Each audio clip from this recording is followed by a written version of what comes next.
What's up, YouTube? Oh man, what is up, everybody? Welcome to Trace Trades. We have technical analysis on different stocks in the stock market, as well as potential buy, hold, or sell opinions on these given stocks. I'd like to preface by saying that I'm not a financial advisor nor expert, so take what I say with a grain of salt. Let's get into the video. So today, my friends, my family, my fellow Gorilla Gang, we're going to be talking about small cap stocks. And there's been a lot of question. I've seen a lot of people discuss this. Hey, how come this small cap stock's doing bad? How come this small cap stock's doing bad? XYZ, XYZ, XYZ. Down the list you go, down the list you go. They're all freaking suffering. And I kind of want to talk about some of the different facets that play into why small cap stocks are suffering. And I've got some examples pulled up for you, right? These are ones that I think are decent companies. I think Exxon is a good company, AGTC, BNGO, Nano Dimensions, JAGX, Zomedica, CTRM, all pretty decent small cap stocks. Speculative, right? Because they may end up not panning out, but there's a lot of good research that's been done on all of these companies that to me points in the direction that these things can do, these stocks can do good things. Exxon, right? Went from a $9 up to $66. And look at the time frame. This is specifically important, right? We're going to get into this more as we continue through the video, but it ran from $9 in December all the way up to $66 in the beginning of February and has been doing nothing but bleeding since, right? Let's look at AGTC. Very, very similar story. It was a later time frame, right? It did more consolidation during that December time frame, but January up until February, about the same time frame, had its massive run, has pulled back, right? BNGO, very similar story. Look at this. December all the way up until about mid-February, has bled ever since. It's not by coincidence that you're seeing this trend, right? Look at Nano Dimensions. Nano Dimensions had a little bit of a longer prolonged growth. It started in about November, but the majority of its hard growth, I would say, happened between December all the way up until, February, beginning of February, mid-February, and it has been doing nothing but selling off since. Another good company. JAGX, very, very similar story, right? Had a nasty run mid-December all the way up until, I'd say the majority of the growth was, January or so, but it did have a nice little push about mid-February as well and has been doing nothing but bleeding ever since. Zome, very similar story. Had a majority of its growth from December until about mid-February. Look at this, same story, and has been doing nothing but bleeding ever since. CTRM, same freaking story. All of these small cap stocks have been following the exact same trend of they ran from December until February and they all pulled off, they all freaking sold off ever since then. But it's confusing to some people, and I understand it because the stock market is at an all-time high, right? You've got the SPY, which is sitting at just under $420 right now. You've got the NASDAQ, although I think it's a little bit uncertain, right? I don't think it's not quite ready to rip yet. Maybe it will, maybe it won't. I could be wrong, but also near all-time highs. Yet these small cap companies are all suffering. So I kind of want to pull into some different research and some stuff that I've read that I think is important to talk about. First things first, what's the difference between a small cap stock and a large cap stock? Small cap stocks are typically, it's called small capitalization, small market capitalization. And this refers to the amount of liquidity that is put into the stock. Typically, small cap stocks are more volatile, which makes them more risky, but it has greater payouts. They're typically speculative companies, right? They're not tried and true. They're not blue chip stocks. Blue chip stocks meaning stocks that are tried and true. They're not typically growth stocks that just give you that nice value growth year over year over year. You're 10%, you're 15%, right? Small cap stocks have that chance of really, really doing something nasty if you pick the right company, right? Large cap stocks are your blue chips. They're your Apples. They're your Teslas. They're your Microsoft. They're the stocks that have already kind of proven themselves and aren't going to have that same explosive growth, but there's more security and less risk involved with those companies, right? Now, I've got something pulled up right here. I want to talk about the large cap versus small cap stocks and how they compare overall. I think it's important to talk about the fact that large cap stocks have that tried and true steady growth because they are good companies, right? Small cap stocks, to find the ones that are going to give you that explosive growth, you got to pick the right speculative plays. And I think this is an interesting thing to show you, right? Now, this is comparing some different capitalizations in the market. You've got a large cap, you've got the 5,000, small cap, mid cap, and micros. Micros are very, very, very small companies. And this shows you the year over year growth and how they all compare, right? And you can see that on top, above everything else, is the large cap stocks.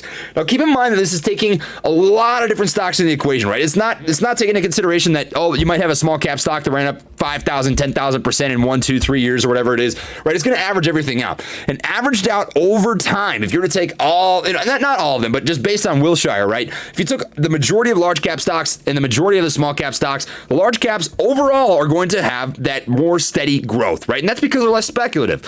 So it's important to realize that just because you're in a small cap stock doesn't mean you're going to see that explosive, volatile, stupid, nasty growth, right? You got to do your research and pick the right ones because that's why they're speculative.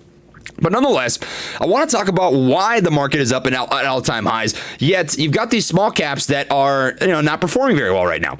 And you've got the SPY, right? So it's important to realize what makes up the SPY, what makes up the NASDAQ. And this is some of your best blue chip stocks, right? In the SPY, you've got Apple, Microsoft, Amazon, Facebook, Alphabet, Tesla, Berkshire Hathaway, JP Morgan Chase, Johnson & Johnson. These are your picture-perfect blue chip stocks, right? They're I wouldn't say guaranteed to give you nice growth, but they're tried and true companies. There's not a lot of risk involved with investing in them. That is going to give the market its continuous growth. So if these stocks are performing well, it gives the idea and the picture that the entire market is doing well. But that's not always necessarily the case, right? You can see the same thing with the NASDAQ.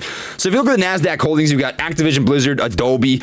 This is a little more speculative, but it's a very tried and true company. So pharmaceuticals are typically more speculative than other blue chip stocks, but you can see that they're very successful. Their latest price is $170. They have some really nice consistent growth. Align Technology, Alphabet, Amazon, right? You're going to recognize a lot of these names. But that makes up the NASDAQ, right? So the NASDAQ also very, very heavily blue chip stock oriented, right? That's why it's going to have its consistent, nice, decent growth. So just because the entire market appears to be ripping doesn't mean that small cap stocks are going to do the exact same, because small cap stocks don't make up the SPY. They don't make up the NASDAQ. They are kind of a separate entity, and they do their own thing. Now, this brings me to the next thing that I want to talk about, which is why small cap stocks have been performing the way that they have. So if you look back, there's two different things that I think have been playing into the equation, and I think you're going to see small caps start to do things again in the future, and I think that reversal is starting to come pretty soon here. I'll tell you a couple reasons why at the end, but let's look back, right? So all of these small cap stocks had one thing in similar. It was that they started running at the same time, and they all started, they stopped running at about the same time. Now, why is this? Two different factors, in my opinion.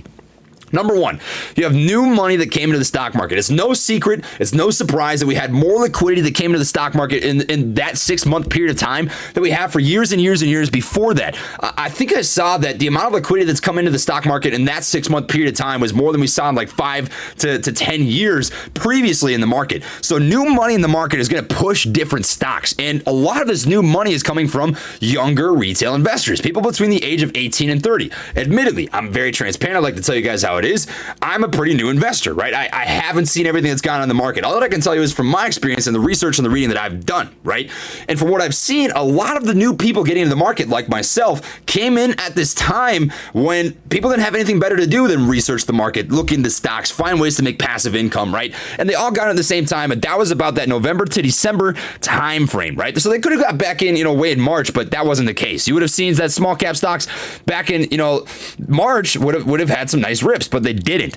And that brings me to my point, which is that there was a lot of new money that came into these sort of stocks in this time frame.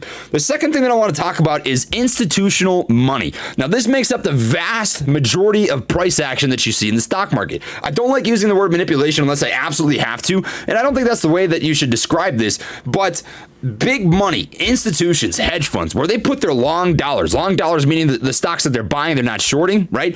Where they put their money is where you're going to see the most explosive growth. And I genuinely believe, and you can do this yourself, you can look at the institutional investors and companies, when they buy, you can see that there's a lot of institutional investors that moved cash into these small cap stocks in this time frame, right? Your Bionanogenomics, your Nanodimensions, your JAGX, your Zomedica, your CTRM, AGTC, X1, all of these companies, right, had a lot of big money pushed into them. And at the time, the big cap stocks, the macro stocks, right, the blue chips, were not having as nasty of moves. And that's because it was just a shift in liquidity in the market. This brings me to the next thing that I kind of want to talk about, and that is the cycle of liquidity that gets pushed around in the stock market, right? So the market generally is going to follow an upward trend. It's for the most part going to be bullish. You're going to have bearish times, right? Maybe it lasts a month, maybe it lasts 6 months, maybe it lasts a year, but overall, the market's going to go up. In the process of a bull market, not all the same stocks are going to run. Money will circulate. You'll go through a cycle between big cap stocks, small cap stocks, big cap stocks, small cap stocks, right? It's going to go back and forth, back and forth, back and forth. And what we saw happen here over the last couple of months is a transition of liquidity from the big boys, the institutional dollars that shifted a lot of money away from the small cap stocks into your stocks like Apple, like Tesla, like all of your typical blue chip stocks. I mean, let's look at Apple really quick, right? Apple has had the same continuous growth for a pretty decent decent long period of time. And you can see that even though the small cap stocks have been suffering, Apple's actually doing very well right now. Let's look at Tesla. Tesla's a little bit of a different blue chip stock because it is a little more volatile compared to your other large cap stocks, right? But overall, right, it's held on to all of its gains and is at almost all-time highs. If you throw out this asterisk right here where it hit $1,000 in the pre-market or whatever, I mean, it's all-time highs, 876, and just recently it hit 785. So it's near all-time highs, right? Another example, let's look at JP Morgan, right? JP Morgan at 153 bucks right now, right? Very, very, very strong price action. If you look at how much money moved into this, it's new money, right? Let's look at February. Beginning of February, end of January is when this money started pumping back into JP Morgan. That's not by coincidence, right? You're seeing that happen. That's a trend. Trends are not by mistake. They're not coincidence. It's a studyable fact, and that is something that you're seeing happen right here, right? So what are the two reasons why I think small cap stocks have been getting beat down so bad? Because I see people say, you know, this YouTuber screwed me on CTRM, this YouTuber screwed me on, you know, Zomedica, this YouTuber screwed me on AGTC, right? It's a shift in liquidity. And if you play the long-term game with those speculative stocks, the ones that you've done a lot of homework on, the ones that you think are going to do good things, you trust your research, you trust other people's research, right?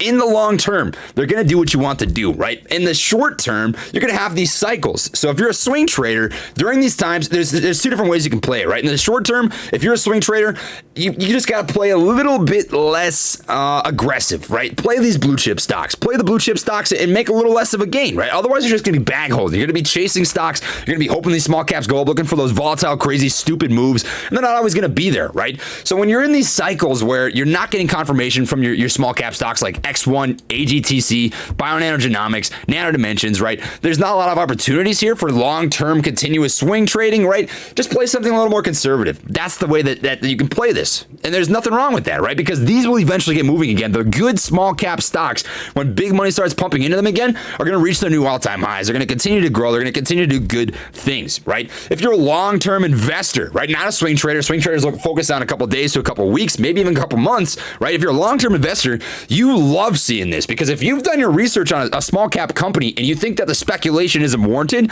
you think they're going to do good things down the road, you should be rubbing your hands like this and be going, Lito, because you're buying it on a freaking discount. You don't want to buy stocks. This is kind of a backwards psychology that I think only really investors have. And that's that people want to buy when it's ripping up and people want to sell when it's ripping down. But that's backwards, right? You want to buy stocks when they're ripping down because that means you're buying them. You want to buy fear and you want to sell greed. That's the way that the stock market, the most opportunity is going to present yourself and you're going to be the most profitable over and over and over and over and over time, right? So small cap stocks, if you're a long-term investor, being this cheap should make you excited. They should really, really make you excited because I think Nano Dimensions is a great company. Bionanogenomics, great company. AGTC, great company. X1, freaking JagX, Zomedica, CTRM. I think they're all pretty good companies that have proven speculative, right? But proven demand in the marketplace where they can really dominate their specific, product. And that's something that I think is important to talk about. So I've seen a lot of questions about small cap stocks, liquidity, and I think those are two things that are important to address. So what does this mean moving forward, right? It means that you're likely not going to see as much liquidity get pumped into the market by new retail investors, right? I think over time you slowly saturate that market, right? We've slowly started to saturate the younger retail investors. And I think you're going to have more that continuously start to come over time, right? But that's not going to be that substantial, absurd, volatile, parabolic growth that we saw between November and February, right? That was very, very unnatural. That's not something you're going to see over a long period of time. It's not sustainable, right? There's nothing wrong with that. It just means that you're likely not going to see moves where you've got a million different penny stocks in the market that are having moves from 16 cents up to $2, you know? It's going to be something that happens slower over time, but they will come back, right? Secondly, you want to watch for institutional investors that are putting money into stocks. How can you do that, right? It's as simple as this. You want to search up something like CTRM institutional ownership. And you can come over here to Fintel, and it's going to tell you when the most recent buyers, institutional buyers, have put money into stocks like this. So, for example, you've got CTRM. Most recent buyers, you want to pay attention to the biggest size and compare it to the overall free float that is on a stock. So, for example, CTRM's free float is about 695 million shares. So, a substantial buyer to me is going to be anything between like maybe 3% to 10%. And if they've got that many shares outstanding, you're looking for at least a couple million shares to be justified, right? 4.9 million and 4.0 million, that's pretty substantial. I'd consider that enough to pay attention to, right? So you want to watch when big money starts to put their money back into small cap stocks. And that to me is going to indicate that these are starting to move in the right direction. So those are the two things that I think you should watch for in terms of the small cap stocks, why they've been pulling back like they are right now, and give you a little bit of, I should say, assurance, right? Assurance that it's not the end of the world. If you're a long-term investor in small cap stocks, you've done your research, you've done your DD, you just got to be patient because patience pays. I'm telling you right now, and that's what I've got for the video. So if you enjoyed it, please drop a like, consider subscribing, blah, blah, blah, the whole spiel that every YouTuber says. That's what I've got for you guys. So thanks for watching, my friends, my family, my fellow Gorilla Gang. Catch y'all in the next one. Much love and peace.